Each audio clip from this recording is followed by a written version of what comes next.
World bank की हालिया report में ये जोर दिया गया है कि जब तक ज़राअत और रियल एस्टेट पर टैक्स लगाने के साथ साथ इखराजात में कमी जैसे फौरी इकदाम हम लोगों ने नहीं किए, मुल्की मईशत तनज़्ज़ुली की जानिब गामजन रहेगी, जिससे गुर्बत में मजीद इजाफा होगा। और वर्ल्ड बैंक के मुताबिक इस वक्त 40% के करीब 9 करोड़ पाकिस्तानी गुर्बत की लकीर से नीचे हैं। सर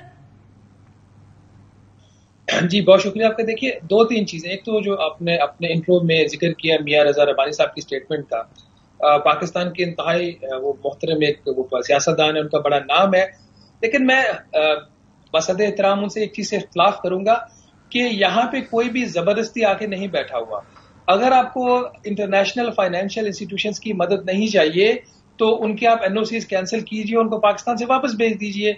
वो यहाँ पे आए हुए हैं, आपके एनओसी के ऊपर बैठे हुए हैं, वो जबरदस्ती नहीं बैठे हुए, आपने उनके साथ एग्रीमेंट्स किए हुए हैं। और अगर वो पॉलिसी एडवाइस देते हैं जो कि सम टाइम्स वो बाइंडिंग होती है, सम टाइम्स नॉन बाइंडिंग होती है। अभी जो वर्ल्ड बैंक ने कुछ 7 पॉलिसी नोट्स निकाले जिसमें 5 के ऊपर उनका ज्यादा फोकस था, ये एक नॉन बाइंडिंग उनकी रिकमेंडेशंस हैं अगली हुकूमत के लिए। और उन्होंने एक अच्छा एनालिसिस किया हुआ है हर सेक्टर का कि पाकिस्तान इस वक्त कहां पे खड़ा हुआ है, इसको क्या तब्दीली करनी चाहिए, और वो तब्दीली अगर नहीं करेगा तो क्या होगा, और तब्दीली करेगा तो क्या होगा। इन सारी चीजों को अगर आप इक्वेट करेंगे कि हम ईस्ट इंडिया कंपनी बन गया तो वो मुनासिब बात नहीं होगी। अब आप एक एग्जांपल ले लीजिए, मैं खुद एक बहुत बड़ा क्रिटिक रहा हूं इन इदारों की जो पॉलिसीज गलत है, हम सब उसको क्रिटिसाइज करते हैं, चाहे वो IMF हो या वर्ल्ड बैंक हो। अब मुझे बताइए, पाकिस्तान जैसा मुल्क जहां पे इतनी ज्यादा गुर्बत और बेरोजगारी और महंगाई है, हमारे पास 2018 के बाद कोई जो है गुर्बत का नंबर नहीं है।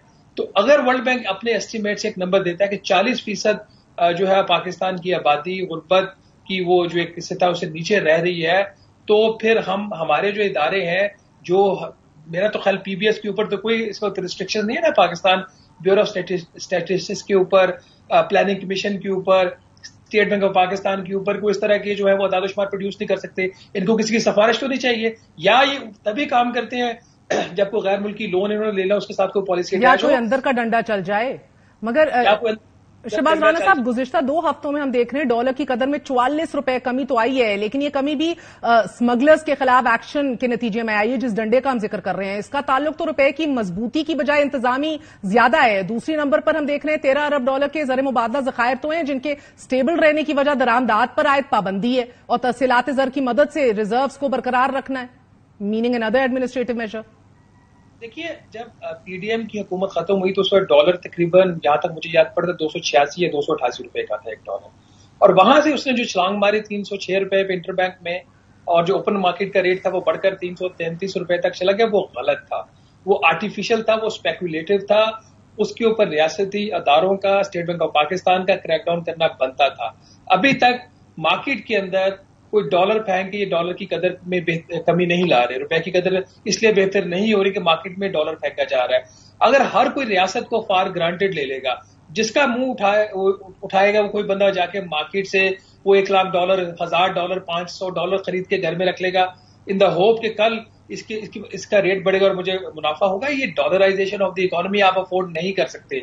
और यही लोग जो आज एक्शन ले रहे हैं, ये माजी में सारी चीजों पर इनकी आंखें बंद थी, तो अगर उनकी आंखें आज खुल गई हैं, दिस इज गुड।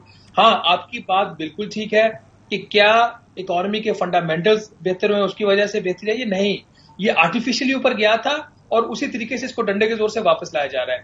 जब ये मार्केट में डॉलर फेंकेंगे या ये फोर्स करेंगे ट्रेजरर्स को, बैंकों को कि जी आप अपना फलान रेट रखें, तो फिर हम कहेंगे ये गलत करें। अभी तक ये गलत नहीं कर रहे, नंबर 1। नंबर 2, आपने फरमाया कि जो गैर मुल्की ज़र मुबादला के ज़खायर $13 अरब तो ये बताते हैं ना, इसमें प्राइवेट रिजर्व्स भी हैं। हमारा जो एक्चुअल जो स्टेट बैंक ऑफ पाकिस्तान की मलकियत है वो कुछ $7.5 अरब के करीब है। और ये जो क्रिटिकल एक लेवल होता है जिसमें आपके पास जो आपके रिजर्व्स हो कम अज कम 2 से 2.5 माह की इंपोर्ट्स के कवर के बराबर हो, उससे अभी नीचे है। और उससे नीचे होने की वजह से हमें कुछ पॉलिसी बजट सपोर्ट जो लोन्स हैं बाहर से मिलने वो नहीं मिल रहे, तो हम क्रिटिकल सिचुएशन के ऊपर तो खड़े हुए हैं। पाकिस्तान की इकोनॉमी की जो सूरत हाल है उसके मुताबिक अगर आप रुपए की कदर को देखेंगे तो ये बाय एंड लार्ज मैं इसके ऊपर कोई नंबर ही देना चाह रहा, लोग नंबर कोट करते हैं, जो खुद रियल इफेक्टिव एक्सचेंज रेट का एक नंबर अभी दिया स्टेट बैंक ऑफ पाकिस्तान ने, उसके मुताबिक जो रुपए की इस वक्त मार्केट में वैल्यू थी जब उन्होंने वो नंबर दिया تو روپیہ جو ہے وہ 10% جو ہے وہ انڈر ویلیو تھا. مطلب یہ کہ ابھی اس کی جو کریکشن ہو رہی ہے روپے کی قدر میں وہ بہتر ہو رہی ہے. تو یہ مگر ابھی تو sir speaking of the dollar Dar صاحب بھی واپس آ رہے ہیں. ونڈر کہ واٹ ہی بلیوز ان کا کیا کہنا ہے ان سب چیزوں کے حوالے سے. اس پہ بھی ذرا if you have any information share کیجیے گا مختصراً. جی whether we like it or not جو ڈار صاحب کے ویو ہے ایکسچینج ریٹ کے حوالے سے وہ ٹھیک ہے. اب وہ ہر بندہ یہ مان رہا ہے کہ آپ نے دیکھیے جو ورلڈ بینک ہے یا آئی ایم ایف آپ کو کہتا ہے ایک وجہ اور بہت ساری وجوہات کی وجہ سے ایک وجہ وہ یہ کہتے ہیں کہ اگر آپ کا روپیہ کمزور ہوگا تو انٹرنیشنل مارکیٹ میں آپ کو کمپیٹیٹو ایڈوانٹیج ہوگا اور آپ کی برآمدات بڑھ جائیں گی. ایسا تو نہیں ہوا. پچھلے 16 ماہ میں آپ کے روپے کی قدر میں 60% کمی ہوئی ہے اور اس کے باوجود آپ کی جو ایکسپورٹس ہیں وہ پچھلے مالی سال میں 12 سے 13% کم ہوئی ہیں. تو اکنامک تھیوریز پاکستان میں تو کام نہیں کر رہی. ڈار صاحب کا موقف اس کے اوپر نون ہے لیکن ڈار صاحب جو ابھی ایک چیز نہیں ہو رہی جو ڈار صاحب کے ٹائم پہ ہو رہی تھی کہ وہ مارکیٹ میں جو روپے کی قدر کو آرٹیفیشلی کنٹرول کیا جا رہا تھا. ابھی اس کو آرٹیفیشل کنٹرول نہیں کہوں گا.